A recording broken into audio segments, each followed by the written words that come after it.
Ecclesiastes chapter 4.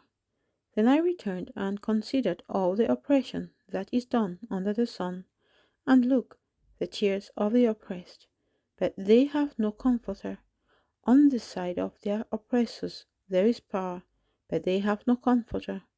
Therefore I praised the dead who were already dead, more than the living who are still alive. Yet better than both is he who has never existed, who has not seen the evil work that is done under the sun. Again, I saw that for all toil and every skillful work, a man is envied by his neighbor. This also is vanity and grasping for the wind. The fool folds his hands and consumes his own flesh. Better a handful with quietness than both hands full together with toil and grasping for the wind. Then I returned and I saw vanity under the sun. There is one alone without companion. He has neither son nor brother. Yet there is no end to all his labors, nor is his eye satisfied with riches. But he never asks, for whom do I toil and deprive myself of good?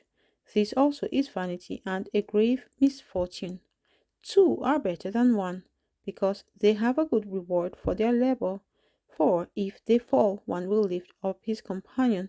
But woe to him who is alone when he falls, for he has no one to help him up. Again, if two lie down together, they will keep warm. But how can one be warm alone? Though one may be overpowered by another, two can withstand him, and a threefold cord is not quickly broken. Better a poor and wise youth than an old and foolish king who will be admonished no more. For he comes out of prison to be king, although he was born poor in his kingdom. I saw all the living who walk under the sun. They were with the second youth who stands in his place. There was no end of all the people over whom he was made king. Yet those who come afterward will not rejoice in him.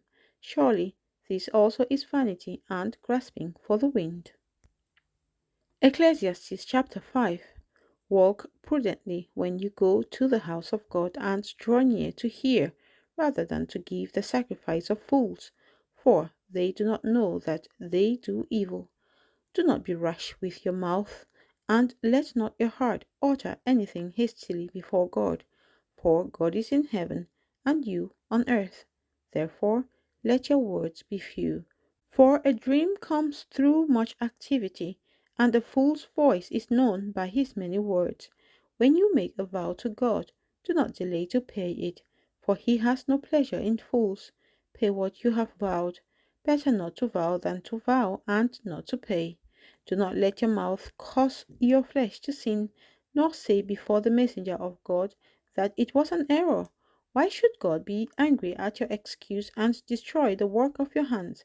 For in the multitude of dreams and many words there is also vanity. But fear God. If you see the oppression of the poor and the violent perversion of justice and righteousness in a province, do not marvel at the matter, for high official watches over high official, and higher officials are over them. Moreover, the profit of the land is for all, even the king is served from the field. He who loves silver will not be satisfied with silver, nor he who loves abundance with increase. This also is vanity. When goods increase, they increase who eat them. So what profit have the owners, except to see them with their eyes? The sleep of a laboring man is sweet, whether he eats little or much, but the abundance of the rich will not permit him to sleep. There is a severe evil which I have seen under the sun. Riches kept for their owner, to his hurt, but those riches perish through misfortune. When he begets a son, there is nothing in his hand. As he came from his mother's womb, naked shall he return, to go as he came, and he shall take nothing from his labor, which he may carry away in his hand. And this also is a severe evil. Just exactly as he came, so shall he go. And what profit has he who has labored for the wind? All his days he also eats in darkness, and he has much sorrow and sickness and anger. Here is what I have seen. It is good and fitting for one to eat and drink, and to enjoy the good of all his labor in which he toils under the sun all the days of his life, which God gives him, for it is his heritage.